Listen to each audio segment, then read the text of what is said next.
কৈলাসহর কলেজের ছাত্রছাত্রীরা বিভিন্ন দাবি আদায়ের লক্ষ্যে এবিভিপি ছাত্র সংগঠনের যৌথ উদ্যোগে কলেজ বন্ধ রেখে রাস্তা অবরোধ করে বিক্ষোভ প্রদর্শন করে।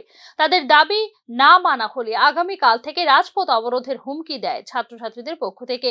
পরিস্থিতি নিয়ন্ত্রণে মোতায়েন করা হয়েছে বিশাল পুলিশ বাহিনী। অবরোধকারী ছাত্রছাত্রীদের পক্ষ থেকে জানানো হয় যে বহু বছর ধরে কৈলাসহরের রামকৃষ্ণ মহাবিদ্যালয়ে যে কোনো অনুষ্ঠান করার জন্য যে কোনো বড় অডিটোরিয়াম বা মুক্ত মঞ্চ নেই। তাছাড়া কলেজে পর্যাপ্ত শিক্ষকের অভাবে পঠন পাঠন লাটে উঠেছে, যার ফলে কলেজের ছাত্রছাত্রী সহ কলেজ কর্তৃপক্ষকে নানা সমস্যার সম্মুখীন হতে হচ্ছে। এ ব্যাপারে দপ্তরের আধিকারিকদের লিখিত ও মৌখিকভাবে জানানো হলেও আজ পর্যন্ত কোনো সঠিক পদক্ষেপ নেওয়া হয়নি।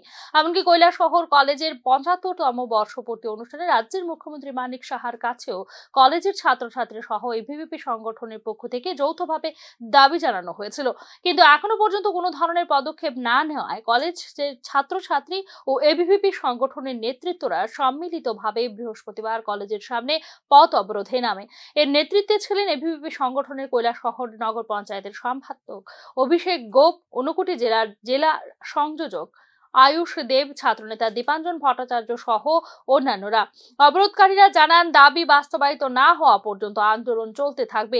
এমনকি প্রয়োজনে অবরোধকারীরা আগামীকাল থেকে কৈলাসহর রাজপথ অবরোধ করে বিক্ষোভ প্রদর্শন করবে বলেও হুমকি দিয়েছে। আমরা কলেজে অনেক মেমোরেন্ডাম দেওয়া হয়েছে। আমরা মুক্তমঞ্চ বা অডিটোরিয়াম হল বা টিচারের সমস্যা হলে অনেক কিছু সমস্যা হলে আমরা মেমোরেন্ডাম দেওয়া হয়েছে, কিন্তু এটা আজকে পর্যন্ত কোনো কিছুই পাওয়া হয়েছে না আমরা কলেজে। এমনকি সিএম স্যারের কাছে পর্যন্ত আমরা মেমোরেন্ডাম দেওয়া হয়েছিল, ৭৫ বছর পূর্তি উপলক্ষে যে প্রোগ্রামটা হয়েছিল এটা তো মেমোরেন্ডাম দেওয়া হয়েছিল, কোনো কিছু পাওয়া হয়েছে না। এই দাবি লইয়াই আজকে আমরা পথ অবরোধ করা হয়েছে। আজকে আমরা যদি একটা লিখিত যদি না হয়, আমরা যতদিন লিখিত হয় ততদিন কলেজ বন্ধ রাখবো।